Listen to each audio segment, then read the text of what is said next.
আমি মইনুল দান, আমি এবার প্রধানমন্ত্রী হব। আসসালামু আলাইকুম বড় ভাই। ওয়ালাইকুম আসসালাম। আমি জনদুর্ভোগ পার্টির চেয়ারম্যান, আমি প্রধানমন্ত্রী পদপ্রার্থী। আপনি আমাকে কলারুটি মার্কে একটা ভোট দিবেন। আচ্ছা ঠিক আছে, আপনারা ভোট দিলে আমরা কি পাবো? ধরেন আপনারা ভোট দিলাম, তবে আপনি পাস করলেন, তারপরে আমরা সাধারণ জনগণ কি পাবো? আপনাদের জন্য বাতাবি লেবুর কার্ডের ব্যবস্থা রয়েছে। এই বাতাবি লেবুর কার্ড দেয়া আমরা কি করবো জনগণ? দ্রব্যমূল্যের দাম বেড়ে গেলে এই কার্ড দেখানো মাত্রই প্রত্যেক ব্যবসায়ী লোক আপনাদের থেকে কম রাখবে।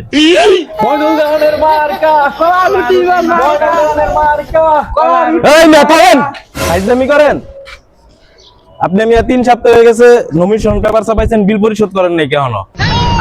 আরে মুন্না, এ কে? আরে নেতা, আমাদের নমিনেশন পেপার ছাপাইছি না, ওই পেশের মালিক। ওর টাকা এখনো পরিশোধ করে নাই।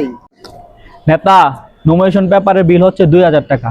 পেপারে ছাপাইছি কতগুলা, মাত্র একটা পেপার বিক্রি হয়েছে, তাও দিয়েছে ওই লোক 500 টাকা, আর ওনারা দিচ্ছি আমি 300 টাকা, আর আপনার জন্য 200 টাকার কলারটি দিচ্ছি, উনি 1700 টাকা এখনো পাইবো। আরে ভাই, আর কয়টা দিন ধৈর্য ধরেন, নমিনেশন পেপার কয়টা বিক্রি করে আপনার টাকাটা পরিশোধ করে দেব। দূর মিয়া, আপনি এখন আমার টাকা দিবেন? আপনার খুঁজা পাই না, অনেকদিন ধরে খুঁজতেছি আপনারে। আরে ভাই, এরা বাতাবি লেবুর কার্ড দিব বলছে, এই বলা ভোট চাইতেছে, কিন্তু এরা তো আপনাকে বিলি দেয় নাই। এরা তো আসলেই জনদুর্ভোগ। মারেন ভাই, ওরা মারেন। আয় হায়, জনগণ তো সব খেপে গেছে।